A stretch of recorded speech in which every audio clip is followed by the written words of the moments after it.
In this video, I'm going to show you guys how to withdraw money from your OneXBet account in Nepal.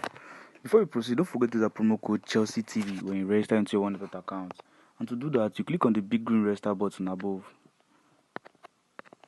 When you do that, you see other options there, so you click on the full option. When you click on the full option, you'll be asked to input all the various information there needed. So on the promo code section, you input your promo code Chelsea TV. After people see your promo code Chelsea TV, when you do this, you get a 300% bonus on your first deposit, which means when you deposit $10,000, you get $40,000. Okay, back to our video. To withdraw money on your OneXBet account in Nepal, you click on the menu button below. When you click on the menu button below, you click on settings above. So the next section here, you will see a make a deposit or withdraw from account. So we want to withdraw, so we click on withdraw from account. So when it's done loading, you have so many options there on how to withdraw money in Nepal. So you can choose from any of the options there. You scroll down to find more options.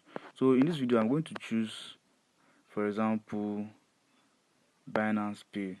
So you input the amount, your name, your surname, your email, and your Binance ID. When you are done, you also input the amount you want to withdraw. When you are done, you click on confirm and you'll be able to withdraw in Nepal.